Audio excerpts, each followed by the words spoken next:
Hello. So we are live. I am with Amanda Achtman from Dying to Meet You, and we're going to have a conversation today about euthanasia, which is euphemistically called in Canada medical assistance in dying. Amanda, welcome. Thank you. How about you give everybody an overview of who you are and what you do? Sure. Well, my mission right now is completely to prevent euthanasia and encourage hope across Canada and increasingly around the world as more and more countries become interested in the cautionary tale that Canada is becoming now that we have really, in a certain sense, become known as the euthanasia capital of the world in terms of the uptake and the sweeping social change that has happened since Canada legalized euthanasia nationwide in 2016. Now in Canada, 1 in 20 deaths is doctor or nurse assisted. That's a doctor or nurse directly and intentionally ending the patient's life within 15 minutes in a scheduled appointment. And so this is not only changing how we die, but really how we live. And it's affecting multiple professions and also multiple generations. So I began paying attention to this issue as soon as the government was discussing legalizing euthanasia. And I had people in my life who I loved and who were very formative for me, including my grandfather, as well as some Holocaust survivors. And I started to have the sense that this concerned people like them and families like mine. And that really put this cause on my heart in a serious way. But then it was even more emphatically put on my radar when a few years later I was working in the office of a member of parliament. And fewer than 5 years after the government had brought in euthanasia, the government was already eroding those safeguards that had been deemed essential just a few years prior, scrapping those requirements for a waiting period, for a second independent witness, and even for death to be reasonably foreseeable, as nebulous as that was to begin with, and was expanding euthanasia to persons with disabilities and mental illness. And it was in that time where the parliamentary office became like a suicide prevention center. And I never expected that would be the work, that in the midst of the pandemic, that I'd be responding to people's stories, personal stories of how if euthanasia had been in place when they were struggling with mental illness or when they were suffering something profoundly difficult in their life, that they wouldn't be here. And so those stories have stayed with me ever since then. And even though the issues of the day politically ebb and flow, I knew that this demands a more wholehearted effort. And so that's why I've been attending to it ever since. Yes. I've seen the rapid expansion. Full disclosure, so I'm just uniformly opposed to euthanasia for ethical and religious reasons, but I can understand that people who have this enormous fear, I guess, of dying in a very painful way, given the state of our healthcare, are turning to euthanasia not out of desire, but rather what they perceive as necessity. And as it expands, and as our social services get increasingly overwhelmed, my fear is that it will just become a norm that people will opt out of life, essentially. I was wondering what you think about that and what's coming down the pipeline in terms of the legislation so that people are aware. Because when I have this conversation with people, most people think it's incredibly rare. They think it's only for people who have very serious illnesses, which are incurable, who are in terrible pain. They think that multiple doctors have thoroughly looked into the situation. And when I've done research and when I've spoken with people anecdotally, that's not the case. So I'm wondering if you could comment a little bit. I know I introduced 3 or 4 different points in there, so just Sure. pick up on what interests you. Yeah, you're right that is really not the case, because now euthanasia is so common. And the thing is, I think everyone who has had an experience thinks that their experience is exceptional. They think, oh, well, this was the case that might really justify it. But then those are the cases that are leading to the 1 in 20 statistic. And I think that there's a big mismatch there where it's like you are becoming the statistic when you think that what you may be suffering or your loved one may have undergone is what kind of justifies this premature end to life. So we have to be careful of regarding so many situations as extenuating circumstances, because as a wonderful study by Alexander Rakin was published by Cardis, and it has a very apt title on this, which is From Exceptional to Routine, describing how euthanasia has become so normalized. And I think what's really important here is that, yes, exactly as you described, many people thought, well, this is exceptional, this is in extenuating circumstances, will be only used in the rarest of cases.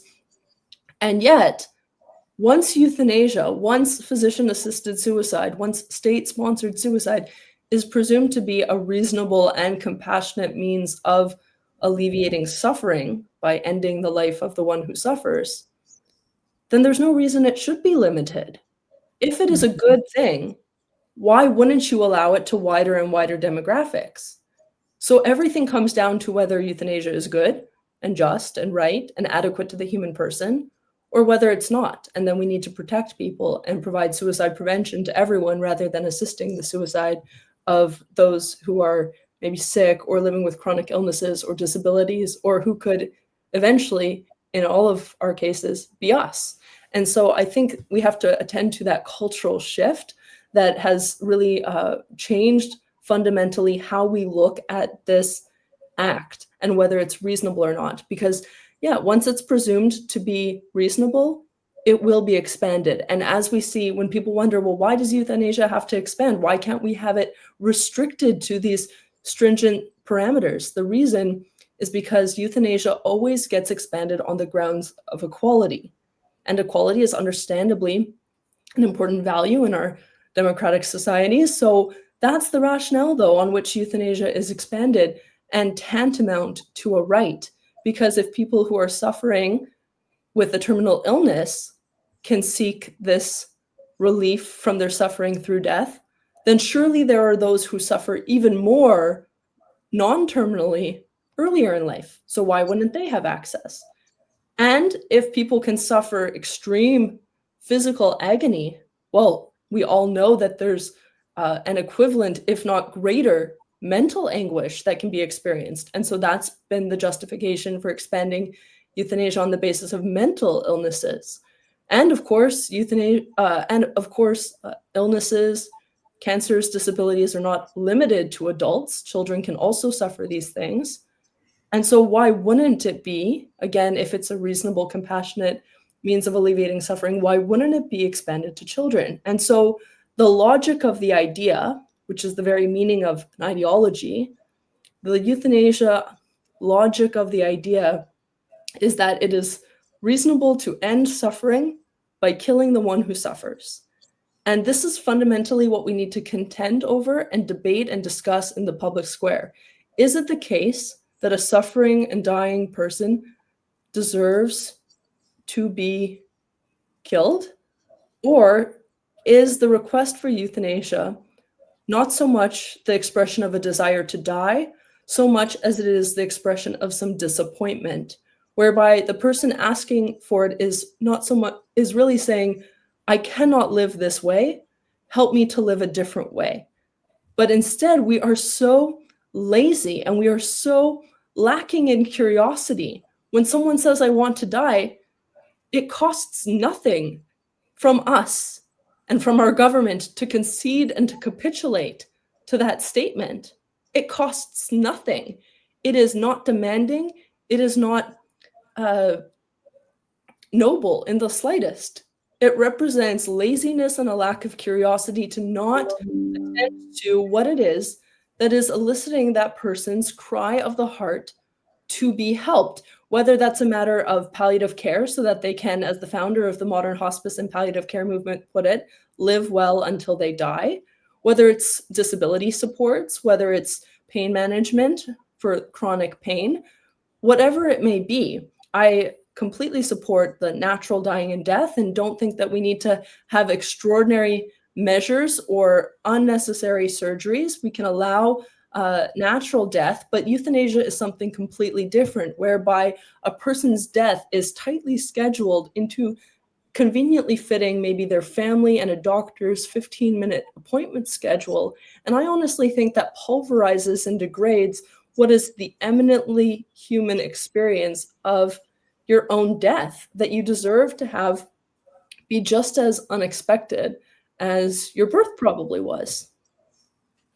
Yeah, I agree completely. I've had the privilege of taking care of loved ones who were chronically ill and dying. And it's a very mysterious process. And one of my aunts was a palliative care nurse for over 30 years, very, very knowledgeable. And she is adamant that there is no scenario in which she cannot make a patient comfortable. She's adamant that the limitations are costs and the hospital approach, and that family involvement also makes a really big difference. I see as a practical issue the fact that people are really removed from their families by distance, by schedules, what have you. Um, but I also think that that's a bit of a matter of convenience. Sorry. um, he likes to make an appearance.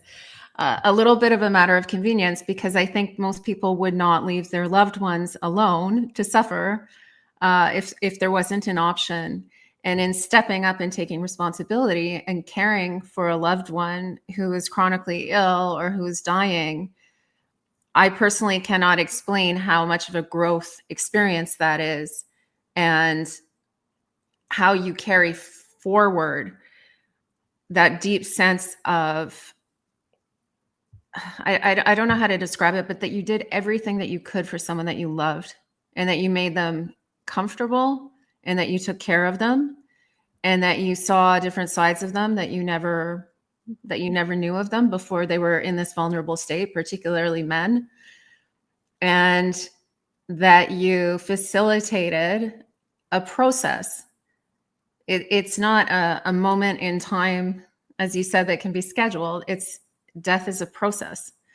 And I believe personally that the body breaks down in the case of chronic illness, and that there's a purpose to the process, and that the purpose we may not even fully understand. It's on many levels. So it's not just about the person, it's about everybody surrounding the person as well, and the process of death and what that means to them, to their loved ones, to their community. So I think it's very reductive just to think that a stranger who knows nothing about you should be, in control of your death. Yeah. Yeah, good points. And one thing that we can be grateful, you might be surprised I'm saying this. One thing that we could be grateful to our government for is that we actually have the data in the annual Health Canada reports on the reasons why people are seeking euthanasia. And many of the other countries, like I was just in Australia and New Zealand, they don't actually capture this data, but Canada does, and it's Are they very. doing it too? Australia, New Zealand? Australia and New Netherlands? Zealand legalized euthanasia in 2021, and now they're Okay. looking at Canada in some cases as a sign of caution, and in others as a way to operationalize their euthanasia program further. So they're monitoring our situation quite a bit. And so what the Health Canada report says each year is a list of the kinds of suffering leading people to request euthanasia. So this is specifically the results from those seeking euthanasia. What kind of suffering leads to that request? And interestingly, fear of pain and pain is in the same category. Pain and the fear of pain are grouped together. And even with that, it's not in the top few kinds of suffering driving people's request by their own admission. The number one kind of suffering, by people's own admission, leading them to request euthanasia is inability to engage in meaningful life activities. Inability to engage in meaningful life activities. And the second one is the inability to perform the daily activities of personal care. And I've heard that from people: once I can no longer go to the bathroom by myself, just kill me. Well, there are several problems with that. And one of them is, consider people with disabilities for whom that's their reality, that's their life. The message that it sends to such persons is, I'd rather be dead than be you. And so some people would say, well, don't want MAID, don't have it. But no, it has a social cost, because once there's an eligibility criteria, it dehumanizes everyone who fits the category. I was just reflecting on this, and it occurred to me that more fearful than any diagnosis, even a terminal one, I would fear being told by the government or by a doctor that I'm eligible for MAID. That is worse than a diagnosis that could lead to death, because it already, in a sense, kills a person to tell them that they're eligible for a premature end to their life. That is more devastating than finding out you will die naturally by any other meaning. And that's what we have to kind of drive home. The other thing about pain, I think that some people would think that if pain is the reason for which euthanasia could be justified, we can see how clearly it's no longer about freedom. Because if there's a threshold of pain or agony at which palliative care can't help, which I agree with you, I think that there's not really a case where, if adequate palliative care and palliative sedation are employed, that pain can't be managed. But suppose there was a kind of physical pain and agony that could not be adequately managed. Okay, then there's the threshold. Well, suppose that someone has that experience of physical pain, but doesn't want euthanasia. How free are they not to go through with it? They're told, you either suffer writhing in physical agony and pain, or we end your life with this lethal injection. That's not a choice. These are choiceless choices. So to purport that there's freedom to having a choice between suffering or death in that way is so inadequate to the human person. It's so unjust. And that's what I really want to stress, is that if it's about choice, then there has to be always that freedom for a person to choose a different way, to choose to live. If we exclude the possibility of living with the condition, you don't have a real choice before you. You really don't. I agree. And I think that being an optimistic realist, let's say, not a cynic, I think that since our healthcare is publicly funded and administered, that it's a very attractive choice for people who are looking at the bottom line to reduce the costs, which are enormous at the end of life in terms of palliative care. They're absolutely enormous. And if you could, shave down by, say, 3 weeks or 2 weeks, the costs, I think that administrators would find that attractive. And unfortunately, palliative care is woefully underfunded. There is not a lot of political will to ramp up the funding, even though our population is aging. And I think in the face of inadequate care, if people feel that they've lost a sense of purpose, and if they're not well supported, and if this is being offered, it may seem like the least worst option for them. And it's a real fear of mine, especially hearing some stories about chronically ill people who are being neglected in the hospital, and who are telling the staff that they want every treatment possible, and then they're just receiving really inadequate care. It's very demoralizing for them. And it's demoralizing for them to be looked at, as you said, as kind of less than. Yeah, and I'm thinking again. Almost. Yeah, I'm thinking now of the story of a child in British Columbia, Charlie Pollock. Did you follow her story? The No. young girl who, and I just want to raise this because I think it shows the euthanasia mindset creeping into younger demographics. In this case, of at the time she was 9, and then she turned 10 during this whole ordeal. But basically, Charlie is a now 10-year-old girl in British Columbia who lives with a rare disease called Batten disease. She's the only child in all of British Columbia with this condition. As I recall, there are 13 children with this condition in all of Canada. The average life expectancy is about 12 years. And so it is a very rare disease. There are 2 children in Alberta with Batten disease. And so what happens is these children require very expensive infusions that annually can cost nearly $1 million and that are publicly funded in developed first world countries like ours hopes to be. And so for years, she was receiving these infusions, and they completely transformed her quality of life. She was able to lead a really flourishing life with the condition, and she is, thank God, still alive. Uh, and I'll walk you through a few more steps of the process. But basically, very much requires these infusions in order to mitigate extreme seizures. And it's just a really incredible drug, but it's very expensive. And people can scrutinize those details in the rooms where they scrutinize these things.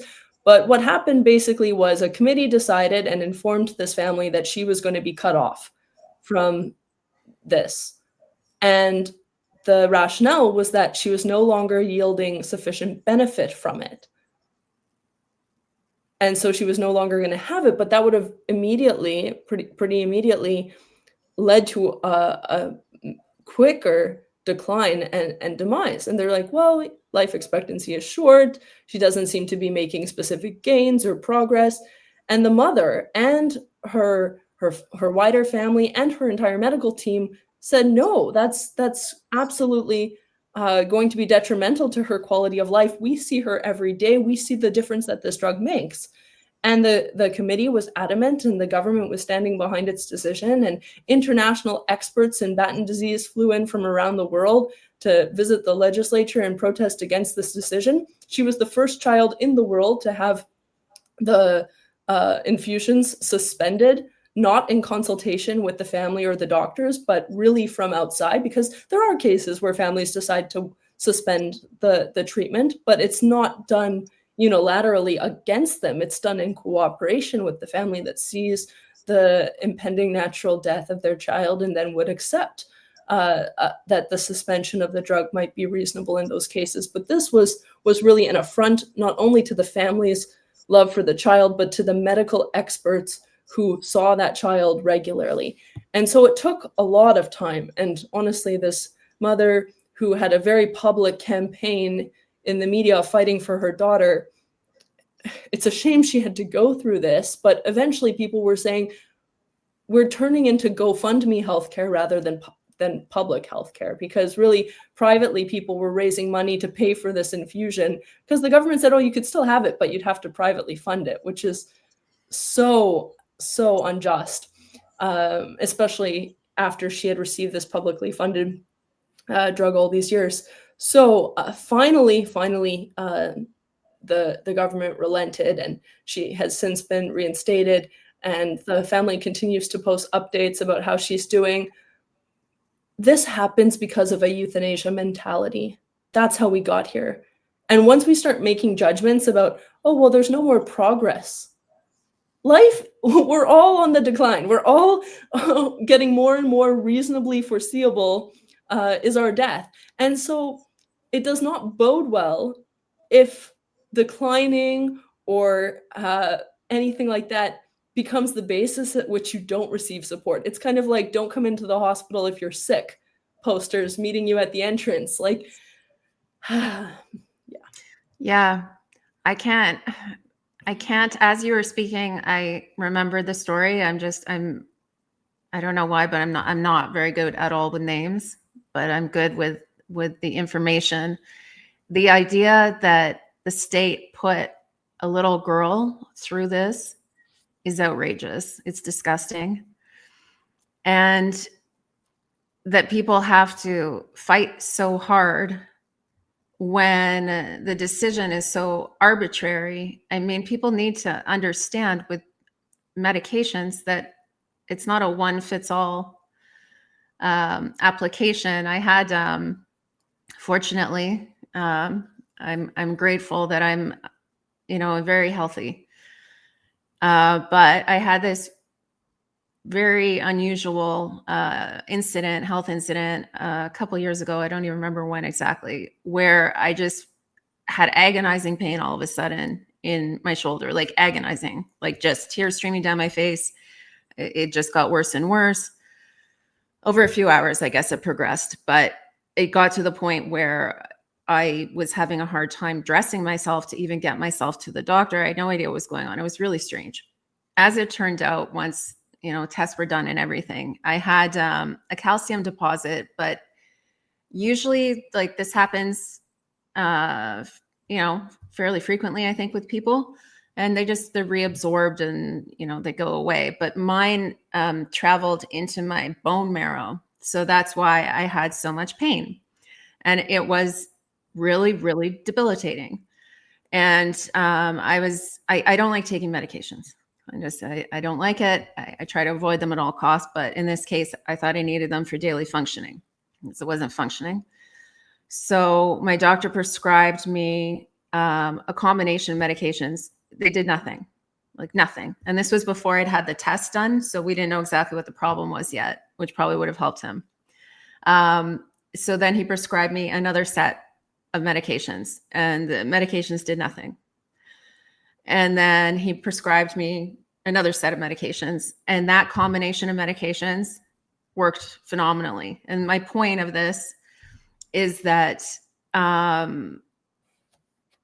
what most people might respond to in one situation is not going to be the same for the next person. There's a lot of art that goes into the science of medicine, and there's a level of experimentation, of dosage, and of what's going on with the person that day, where they are.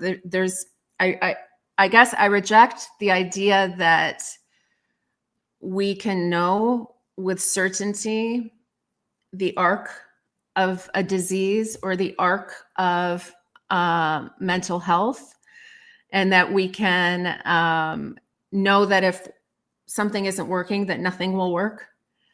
I really reject that. I think that there are really talented doctors who are more than capable of helping people with all sorts of ailments. And disease progression also isn't entirely predictable. So there's so many reasons, I guess, even just taking out the moral aspect, looking at just the practical side of it, that I think that it's a really huge mistake to jump into this idea of we have sufficient knowledge to know, looking at this person, that if they don't have a will to live, then we can agree that they shouldn't live. And anyway, I guess I'm having a hard time articulating exactly what I'm thinking, but there's a great deal that we don't know. I see knowledge as like the tip of the iceberg, and taking on God choices and bureaucratizing them, to me, just seems like a horror, like just an entryway into eugenics. Yeah, we cut short so much development and medical progress. This is not the first and foremost reason why people ought to live their full lifespan. I think first and foremost for their own sake, but consider others and how much we develop when we have certain conditions. Also, first and foremost, I mean, I also work with a coalition of doctors across Canada called Canadian Physicians for Life.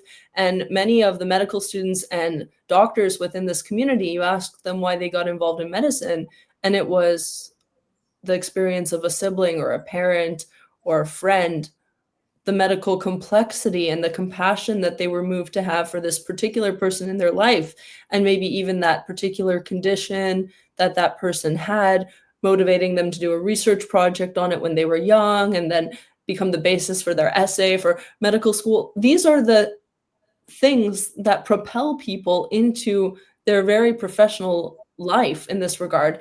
And when we think about how many developments have been made, it's because of the investment that we direct and decide socially and culturally that it's worth it. I think of Terry Fox. Terry Fox's story is one of the most well-known and unifying topics, to the extent that we have a kind of key figure for Canadian national identity. I think he's kind of quintessential, and children still, all these years later, are running the Terry Fox Run annually, and every city has a Terry Fox Run. Well, you don't really see people today who have such amputations for that particular cancer, because by and large, it's not required. By and large, the interventions for those bone cancers have improved such that they're able to treat it differently because of the millions and millions of dollars in cancer research raised, and because of the Terry Fox story galvanizing people with also slogans that are very motivating. I think last year's t-shirt was by the Terry Fox t-shirt, and last year they said, no matter what. No matter what. That is the complete antithesis to a euthanasia mindset, isn't it? Because euthanasia is almost saying, well, even if this happens, then just made me, no matter what. And there's a reason we put that on the back of all those t-shirts, for those who are running the races and for the kids who are growing up learning a story. I want to see Canada be a no matter what, run the race, courage, and also just Terry Fox's story. I mean, I've loved it. Also, I've studied abroad quite a bit, and when I'm asked to speak to students about Canada, I usually tell the Terry Fox story as a kind of when I'm speaking internationally. And so I revisit it very often. And I think one of the most touching parts of his story for me is what Terry considered to be his most inspirational day ever. And why I consider this striking is because Terry Fox ran the equivalent of a marathon a day for more than 100 days. It's incredible. And yet, his most inspiring day ever was a day he took off. He took a break from running altogether, and he went swimming with a little kid who also had a prosthetic leg and who was looking up at him, and they shared the day together, and he said that was the best day ever. Why? Well, I think it's because it was this kind of communion in suffering. It was this recognition of being in it together. And any sorrow, any grief, any illness can be borne if you have someone who is with you in it. What people cannot bear is the aloneness, is the abandonment. And so no wonder when you have euthanasia suggested, you're already being pushed over the edge. I really think that simply to have euthanasia suggested already kills the person. And so a person is already in not great shape when they're told they're eligible for euthanasia. That's not simply giving information. That's telling someone that you fit a criteria that makes you qualify for premature death. And I have heard from people with disabilities, MAID is the one thing the government tells me I'm eligible for now. That's dehumanizing. And another disability advocate who I admire very much, her writing, her scholarship is tremendous, Gabrielle Peters. She's active on X, and she discusses how Canada has made people with disabilities into a killable class. A killable class. This is devastating. This is not freedom. This is not autonomy. It's not autonomy for some people to choose to die how they wish when it plunges people in need into this kind of precariousness. Yeah, it does. And I'm afraid, as someone who has disabled loved ones, I'm afraid that we'll get to the point where people who are compromised will be able to, opt into euthanasia. It seems like we already have some instances where that's happening, and not just with people with dementia, but people I guess, people who have certain health complications that impair their cognitive function. But it really frightens me, the idea that the disabled could be pushed into this. I mean, I can see how easy it would be in some cases to put pressure on people, especially if they don't have advocates, right? Are there any safeguards right now for the disabled in terms of MAID? Like, what I have been told, and it seems not to be accurate based on at least anecdotes and very easy to believe anecdotes, is that people are being offered MAID when they're not supposed to be being offered MAID. We've heard this in many situations in Canada. We've heard it from soldiers. We've heard it from people with complex PTSD. We've heard it from disabled people. And I don't believe that many people are erroneous, with the number of people that are coming forward. But are there safeguards for the disabled to prevent them from basically being taken advantage of? You raise a crucial point, which is that it's being raised to patients unprompted, unsolicited. We had hoped, those working in politics, that there could be this safeguard of at least requiring that the patient ask for euthanasia, him or herself. But now that it's seen as a medical treatment, now that it's seen as one option among several, doctors who previously feared raising it and then facing repercussions for raising it wrongly now fear greater reprimands from the colleges of physicians and if they don't present euthanasia as an option to their patients. That's a massive shift and turning point that has really aggravated things. And so some people are presented with the reminders of euthanasia repeatedly at all different turns. You might think if a doctor or nurse raises it once or twice and then the person says no thanks, that it would stop, but it doesn't. Here's why. I've heard from people, I really like older people and I spend a lot of time with older people, and one of my hobbies is meeting 100-plus-year-olds, and so I have a lot of contact with older adults. I have to interrupt you because one of my best friends in the world is 103. Okay. And I just love her. I love her so much. I love her. Maybe I can come meet her. Yeah. She's amazing. Awesome. Yeah. So I'm used to hearing from some of my older friends, well, all my friends are dead. Something sometimes older people say. And she probably says That's that. why she's friends with me now. She's outlived. Yeah. You know? But now I start to hear from people, all my friends have MAID, are having MAID, or died by MAID. I talked to someone in British Columbia who said 8 of my friends, and she was kind of rattling off their names, have died by MAID. So there's a social coercion and there's a social pressure in people's peer group disappearing through euthanasia. And then there's also the obituaries. The number of obituaries in Canada that mention people dying by MAID is astounding. And so you could think older people in particular tend to read the obituaries. And so the constant reminder of MAID, I actually think that obituaries in Canada are the key form of euthanasia PR right now. It's free advertising for some sinister pseudo healthcare there. So it's bizarre. It's bizarre that people are even putting that information into an obituary. It shows this kind of level, this weird level of commitment. Yes, it's very ideological. There are a few different reasons why. Now, some are defensive. For example, the family members want, as with suicide, the family members want to indicate a kind of detachment from the person's choice. And so they're saying this person died by his or her own free will. And it's almost a kind of protective, like they wanted it. We didn't push them. It's almost like putting this into a public record where you've got just 200 words and this is what you're choosing to say. Even stranger, I have found obituaries where there's more of the names are of the MAID team killing the person than of relatives.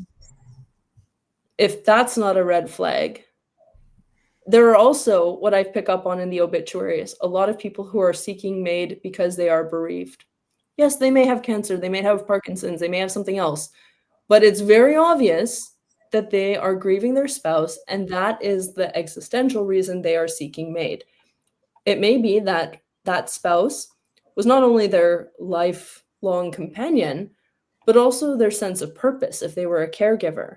And once they stop caring for that person, they see no purpose, or they may just really miss the person and want to be reunited. There's all different kinds of motivations, but in any case, we have to start attending to bereavement as a kind of suffering leading people to request MAID. They might not say it in the surveys, but it's revealed in the obituaries. So pay attention to that.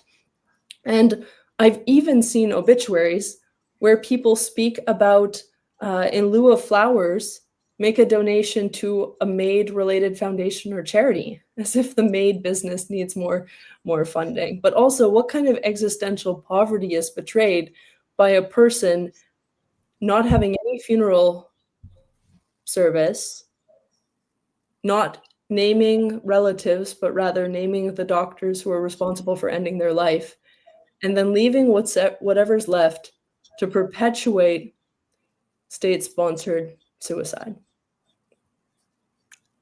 Yeah, it's creepy. I can't relate at all to that type of thinking. And as you're speaking, you mentioned different keywords like Parkinson's, and someone very close to me had Parkinson's. And I know from caring for someone with the disease that having a modicum of curiosity and tenacity takes their quality of life from here to off the charts. And, in my other life, I was a personal trainer. And with Parkinson's, there's an issue with people with orthostatic. Well, this was a case of Parkinson's plus heart failure. So there's orthostatic hypotension when people get up from lying to sitting and sitting to standing and standing to walking with Parkinson's. And so there's dizziness and there's a fall risk there. And so I thought about this for a little while and I realized, I think it would be a really good idea when this person is sitting to be using a machine, like an automatic pedaling machine. So with the setting with the machine, it was a couple $100, and you turn it on and you can give as much resistance as you want. You can alter the speed, you can set a timer.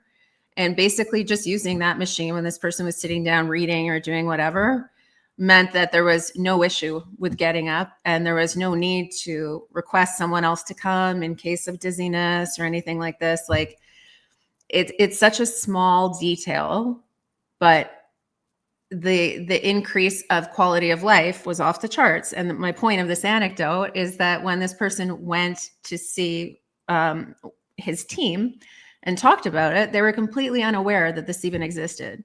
And to me, that's astonishing. The people who are the experts in this field are unaware of so many different ways of improving quality of life for people. But it's not because they're neglectful. It's just that's not the way medicine is. That's not their training. Their training is medications, right? Essentially. But if people have more like proper care, I guess, and creative care and involved care, then all of these issues that are related with one aspect of their life, which is this disease, can be mitigated. And so I find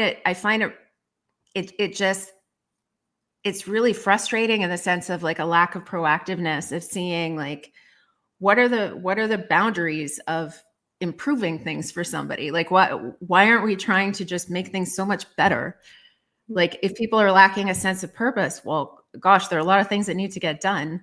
I think that we can put this person to use, like give them a sense of, yeah, especially with technology, especially like it's, I don't know, they could be maybe helping children in some way. There's no limit in my mind of situations that could be improved. So this to me just seems like kind of saying to someone, you've reached the end of the line. Things are never going to get better for you. They're only going to get worse. And this is the option you should take. And I just don't think that that's a position that a doctor should ever have in treating a patient. And I don't see how a patient could feel trust for the physician after that. Like after a doctor comes to you and says you're eligible for MAID, how could you think that this doctor is going to put everything they have into making the rest of your life as good as possible? Yeah, absolutely. And that's reminding me of how a Canadian woman was going for a mastectomy, and she was told, "Oh, have you heard about MAID?" before undergoing the surgery. And it's like, how do you entrust yourself? How do you not run out of the hospital and decide you can't stay there any longer when it's so shattering to that doctor-patient relationship? It's and beyond those who are directly choosing it, because it has this ripple effect, it has this kind of corrosive effect throughout the whole practice of medicine. The other kind of way that euthanasia is being promoted and where people keep coming up against it at all turn is all the different societies and associations have it on their pamphlets. So, for example, the Alzheimer's Society is now supporting euthanasia for people with dementia. I don't know why, like, I don't know how people are gonna still kind of donate to the Alzheimer's Society when, their stakeholder group is actually being targeted by their, policy of supporting euthanasia for those who can't even give consent at the moment of death. That's one example, but also cancer societies, heart and stroke, all these different organizations related to different, illnesses and diseases have a section about MAID on their paperwork now. And so consider being an older person and how often you're going to be meeting different suggestions. And that's even beyond media and pop culture, which sensationalizes and glamorizes euthanasia. Then we have, for example, just this month, a New York Times journalist doing a profile on Robert Munch. And this profile is really to drive to the whole topic of euthanasia for people with dementia because he was diagnosed with Just Parkinson's and so dementia 4 years ago. for people who may not know, Robert Munch is a prolific and beloved Canadian children's author. Like every child, I think, anyway, from my age and younger, has read Robert Munch, you know? Yeah, I'll tell a little bit about Robert Munch. So this best-selling Canadian children's author has written many, many books, I think more than 80 books, and sold 87 million copies of his books. And so really, really, yeah, everyone's kind of probably heard of these books, especially within Canada. And his most famous book of all, it's called Love You Forever. I think this one had 40 million copies. And so Love You Forever is a story of a mother with her newborn son, and she sings him this lullaby. I'll love you forever, I'll like you for always, as long as you're living, my baby, you'll be. And then the child grows and he's in his terrible twos and causing his mother kind of all manner of frustrations. But then every night she would go in, and even in his terrible twos, and then in his uh, teenage years when he has gum in his hair, no matter what he does, no matter how big he gets, she goes into the room and says, I'll love you forever, I'll like you for always, as long as you're living, my baby you'll be. And eventually she's sick and old, and she calls to her son to come visit her. And he comes, and she's no longer able, because of her age and sickness, to sing the song to him. So he sings it to her, changes the line, as long as you're living, my mommy you'll be. And then the book ends with him singing the lullaby to his newborn daughter, showing the circle of life and the unconditionality of love. And so this is partly why Canadians are so shocked, many of them are shocked, that this beloved children's author, who's famous for that story most of all and in particular, has decided to ask for euthanasia because it's completely against the script he laid out in the book. And um, it's strange. I was looking at a frequently asked questions page of Robert Munch, and it's all written kind of in a fun way as if he's answering the questions from children. And so one of them is like, what's the neatest thing you've ever done? And he said, being alive is surely the neatest thing I've ever done. Like everything about him seems to revolt against this euthanasia temptation. And yet, sadly, now if you Google Robert Munch, all you're going to see is a whole bunch of references to him seeking MAID or euthanasia in Canada.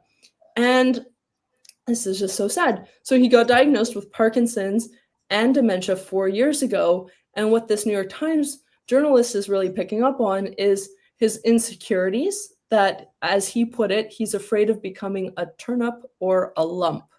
So he uses this kind of dehumanizing language to speak about himself as he has dementia and as it worsens. Well, unfortunately, that has the side effect of telling everyone with dementia that you are lumps. And like you can't not have this kind of social consequence and ripple effect, which is a kind of "I love you conditionally" message that I don't think he would normally intend to spread. But what I found so moving in considering all of this is that I looked up what had inspired him to write the Love You Forever book, and I presumed it was his children, his own children. And so he does have 3 children who he adopted. And prior to adopting these children, he and his wife lost their first 2 to stillbirth. So these 2 stillborn children were delivered in 1979 and 1980. And they are the ones for whom he wrote Love You Forever as a memorial. And how incredibly striking that these children who never took a breath in this earth are who inspired this best-selling children's book of the 20th century. It's remarkable. And so if he's fearful that he is no longer himself, or he can no longer tell stories like he once did, he would do well to remember the gift that those children were enough to make him a father, to break open his heart to that kind of love, to inspire that book. And that's why I think if these stillborn children could inspire such a book in the 20th century, maybe we need a grandpa with dementia to inspire a book in the 21st century. What would we miss, and what do we cut short when we short circuit opportunities to love? And it's also such a big thing in Quebec right now, because Quebec, as of October 30th this past year, or as we're coming up to a year of euthanasia by advance request, which is basically a policy of death for dementia. We don't even have the full numbers of how many have been killed this past year in Quebec. Quebec, which as a province has the highest euthanasia in the world. So now people are getting a diagnosis of dementia, and even if they may have 10, 15, even 20 years left to live, they're making an advance request on the basis of fear that life with dementia may not be worth living. Again, this sends a social message that I'd rather be dead than live with dementia. And that is dehumanizing for every other person living with dementia. It cannot but be dehumanizing for everybody else. That's why these questions that might seem to be very much about individuality or autonomy are so much more social and cultural than they may first appear. Yeah, I think it also frames things in such a way that people will naturally, without even maybe on a subconscious level, without even really reflecting on it, start to associate dementia with being a nuisance. And like how selfish of you to actually want to live beyond like the approved time in which you should just go gently into the good night. And that really gives me the creeps as well. And I wanted to mention, I had a question about the New York Times author, to circle back to that after, but when I was looking at, I wanted to kind of steelman my thinking on this issue. And so I was watching all of these like TED Talks from MAID practitioners. And it had actually like the exact opposite effect for me, because there's this, I can't explain it. There's this kind of joyful approach and this sing-songy posture that the people that, the algorithm selected for me to watch presented when they were talking about MAID. And as they're lecturing people on this topic, on this important topic, they really center themselves um, in this kind of savior role. It's very obvious to see to anybody who has a sense of basic psychology. And they're kind of painting this picture that they're the savior who comes to this person, and they understand this person who maybe they've met a few times so well that they know exactly what they need, and they plan out this death, and then this very intimate moment at the end between husband and wife. Like, why are you there? Like, the whole thing is so weird. It gave me the creeps. I had shivers at certain points because it just, I won't make a blanket statement that every person that's drawn to this has sociopathic tendencies, but I could see how somebody with sociopathic tendencies would love to get involved in MAID. And it just, I don't know. Yeah, I had a visceral response to watching people, because they really are so certain of the morality of setting a clock. And then one even told an anecdote about the patient went to the bathroom and came out dressed as a clown. So this is someone who is well enough to go by himself to the bathroom, put on a clown costume, come out, and then be killed by her. And she's behaving as though she's a savior. It's very surreal and disturbing to me. And that it's been kind of whitewashed into this Hollywoodized experience, almost like a day at the spa, and this person was seated there and that person was there. And I don't know. I'm having a hard time articulating why I find it so revolting, but it's multifactorial from the factory approach of bureaucrats and number crunchers to people who may or may not have God complexes coming into your life when you're highly vulnerable. It's the whole situation seems like people are not being well served by this at all. And is anybody pushing palliative care the same way? Do we hear like all these TED Talks of people who are talking about being palliative care warriors? Like, it isn't approached the same way. There aren't Hollywood movies being made about, amazing palliative care nurses and amazing palliative care doctors. I don't know. It's sinister. That's the word I'm looking for. It's very sinister. Yeah, I agree. And there's a paper coming to mind by Christopher Lyon, Lyon. He's an academic who's written some really good scholarship, and he actually published a scholarly paper on medical serial killers, unpacking some of the psychology and looking at. I mean, it's a precise term for these doctors who are killing and boasting about killing hundreds upon hundreds of patients. And his own father was euthanized in BC. And the circumstances under which he's spoken to in one of the short films I produced. And yeah, he's trying to be a voice against this, coming to the UK where he's now teaching. So that comes to mind. And also this problem of mastery over others, mastery and domination that you're picking up on. There's the sinister aspect. What it betrays is the insecurity of these euthanasia doctors who would purport to be invulnerable themselves, but they're not.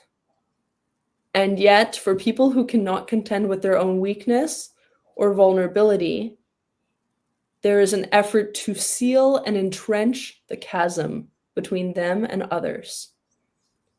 That's partly what's going on. And one thing that's particularly interesting in this regard is that many of the actually staunchest proponents of euthanasia, and even advocates for its legalization initially, they don't actually go through with it themselves. For example, I was invited to speak at a congress in Ecuador, the first regional congress. I would wish it could be the last, but they've just decriminalized euthanasia in Ecuador. And it was because this woman, it's similar to our situation in Canada, a particular woman, I think she may have had ALS. She appealed to the Constitutional Court for the right to kind of die with dignity, to have an assisted suicide, and it worked its way up the channels, and so it was decriminalized in Ecuador, so that a doctor would not be prosecuted for ending the patient's life. However, she decided not to go through with it. She wanted more time with her husband and child, and she died naturally. And as far as I know, since decriminalization, I don't think anyone's been euthanized in Ecuador, because it's so culturally not what they do. And I find that very interesting. And there are other cases, even in Canada, where people have not gone through with it. Or I think of one of the leading euthanasia proponents in the US who founded the Hemlock Society, Derek Humphrey. He died in Oregon, a state that is notorious for its assisted suicide. And as far as I could tell, he died of very old age in a natural death in a hospice setting after spending his whole life and career advocating euthanasia, and even having killed his first wife and written a book about it. And then his first wife had breast cancer, and he suffocated her to death, and then wrote a book about it. And then his next wife, with whom he had established the Hemlock Society in the US, she also developed breast cancer. Rather than killing her, he simply abandoned her. And like, these are really tragic stories. Yet we have to attend to what is all this brokenness, woundedness, insecurity that leads people to either request it or to participate in it, to be tempted by it, because we all are at risk at certain times in our lives of discarding, dismissing, or discounting others, or even our very selves. We know, and what I would really want to stress is that, especially now in our time, we know how much other people can harm us. We know how capable others are of degrading and abusing us, if we're honest. So do we also have the humility to acknowledge that we're capable of doing those same things to ourselves? And how would we recognize that mechanism by which we are perpetuating harm, or that discarding, dismissing look or posture even before our very selves? So this is honestly what makes these topics so interesting to me, that they cut to the heart of whether or not it's good for us to be in the world after all, whether we all really do belong in the world, to all these deep existential questions about suffering, death, meaning, hope, vulnerability, communion. So as heavy as they are, as somber, and even at times as sinister as they are, for me, this work is very life-giving and very inspiring, because I'm looking out and thinking, what's on offer for the rising generations, and also for the ones who are aging and preparing to die, hopefully natural deaths. We've got to have something better to offer than a lethal injection. We've got to have something better to offer. And the best way to resist euthanasia and assisted suicide is to always insist that people deserve more, people deserve better. There's always more that we can do. Like, I think of The Death of Ivan Ilyich by Leo Tolstoy.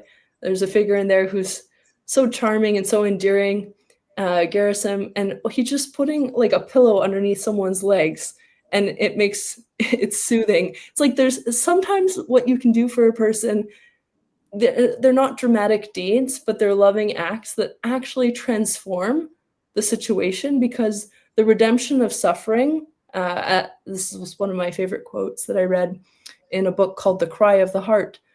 The redemption of suffering consists in the drama of suffering being transformed into a drama of love. That's the task. It's more demanding, it's more costly, and it's more human. Yeah. Yeah, this has been, I realize we're a little bit over time. Do you have a little bit, can you stay a little bit longer? Yeah. Yeah? Okay. This is one of the few streams in which I felt myself tearing up multiple times because of what you were saying. And it's so layered. And I'm a hyper extroverted person. So I really love my loved ones like deeply. And I'm really invested. And there's so many different moments we can look at when we look at a relationship that we have with somebody else. Um, it's like to map out all of the meaning in all of those moments. And if you really love somebody, then you're in it for the long haul, right? You're in it through their ups and downs. You're in it when they're soaring, and you're picking them up when they're in the depths of despair, and you recognize that things are not going to be completely like a completely even trajectory. Like that's not the way life works at all. You see friends through marriages, through divorces, through childbirth, through spousal death, all sorts of different eventualities. And the idea of just cutting out one of the rites of passage, to me, like, what's more fundamental than birth and death? I have a really difficult time wrapping my head around it. It's such a utilitarian, I don't even think it's practical, but it's such a utilitarian approach to something that's so much deeper, like such a deeper process. And I wanted to mention one of my personal experiences in caring for someone who was dying was that at a certain point, I was told, that his death would be imminent. And he, kind of turned bluish, like the fingertips and the toes and the lips. And everybody was kind of almost speaking about it as though it was a fait accompli. But what ended up happening is he just came back for 3 more weeks. And he was very chatty. He had a lot of time conversations, like heart conversations. He was able to meet with his priest. That would not have happened had he been, euthanized when he appeared to be just imminently dying, right? And he also had an incurable disease. So we knew that his death was foreseeable. This was before MAID, though. So my point in telling this anecdote is all of the experts said he was going to die. He didn't. He came back. He had excellent quality of life for the last 3 weeks and time with loved ones that I don't think is somebody else's to give. I don't even think that it's your own to give up. Because when we talk about euthanasia, we talk a lot about the individual, but there's a whole sphere of people around them. And the person I know who is with someone who had MAID, the only way I can describe the experience for this person when she was telling me is she's traumatized by it. It wasn't like roses and a day at the spa. She's traumatized by it. Her loved one still had more life to live and was well enough to have conversations, and it was also a shock for the person who was in attendance. And it shapes the death in a completely different way. And so I don't know. I mean, maybe people won't be persuaded to think it's like by a sense of guilt, but I do think that there's a sense of responsibility that we have to other people in our lives, not to, I guess, traumatize them. Yeah, thanks for sharing that. I do think that many, many people are traumatized, and yet the cultural script is that this is something to accept, this is something to admit, and to not protest, but rather to concede at every juncture. And uh, people are finding that their experience and their emotions don't corroborate and don't correspond to that in fact. So we've had 70,000 Canadians die by euthanasia since legalization. 1 in 20 deaths, as we discussed at the beginning, are a death by euthanasia.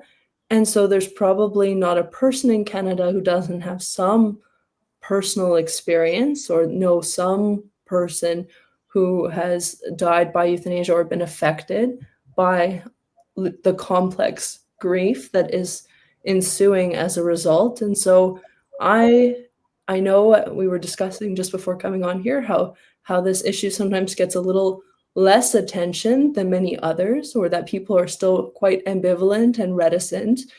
But I predict, and precisely because of that trauma you mentioned, I predict that MAID will have its own Me Too kind of movement in Canada, and people are going to start to share and confide their experiences first and foremost with each other, and then eventually want to be even more public and vocal so that they will not suffer these losses again and again and again and be further traumatized intergenerationally by this unnatural, totally not fitting manner of dying. Yeah. Yeah. I just, yeah. Before before you go, I was hoping, because I also know with a lot of issues, people who do care and people who want to become involved just don't know where to begin. So, where can people find you and what can people do? Sure, so people can find me on social media accounts, X, it's just my name, and also at dyingtomeetyou.com.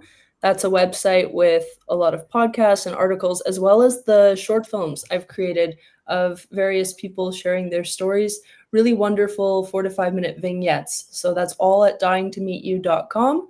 And also, anyone can reach out to me through my website.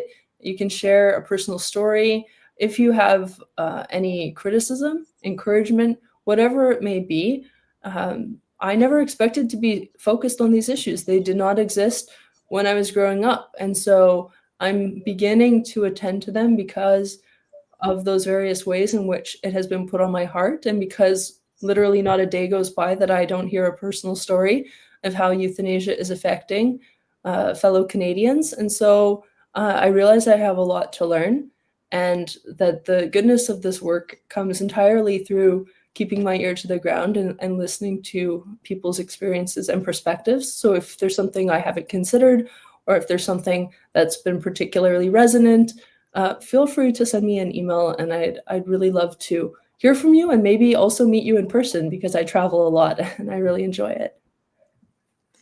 That's amazing. You're doing amazing work. I'm really grateful that that you came to speak with everybody.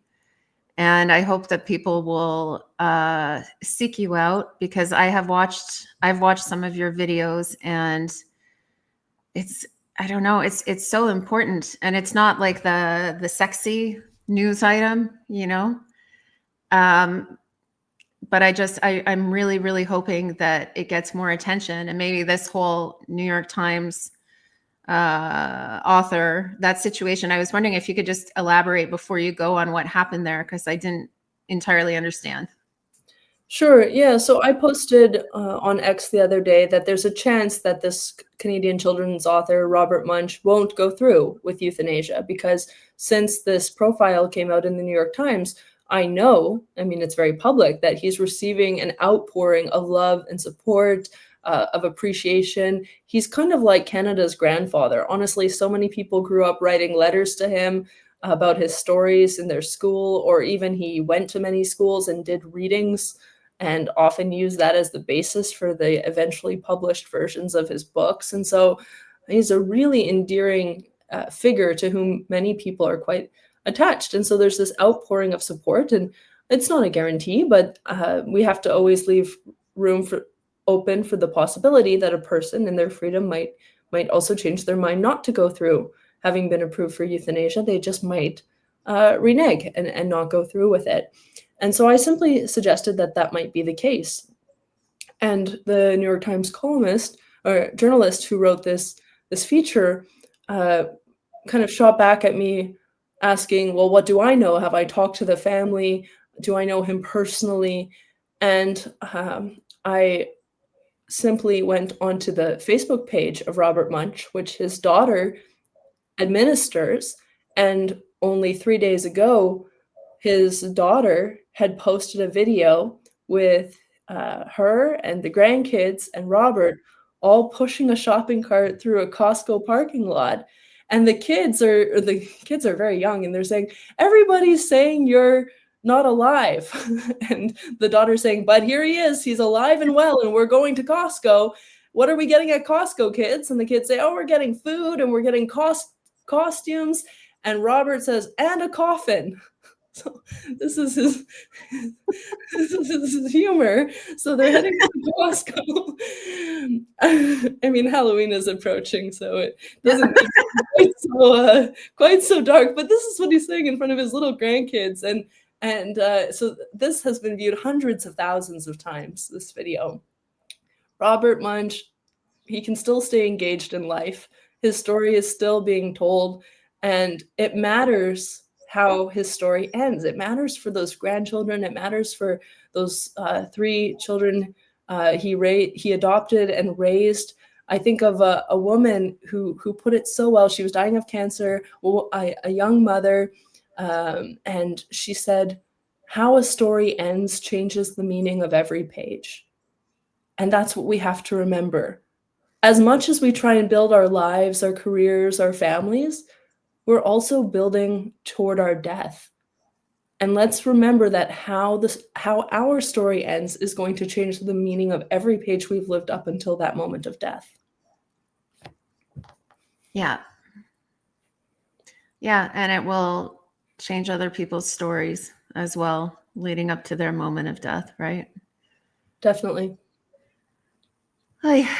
Well, Amanda, I think that's a good note to end on. I know we've gone over. I appreciate your generosity in your time. Happy to. Thank you for the conversation and for giving voice to these important topics.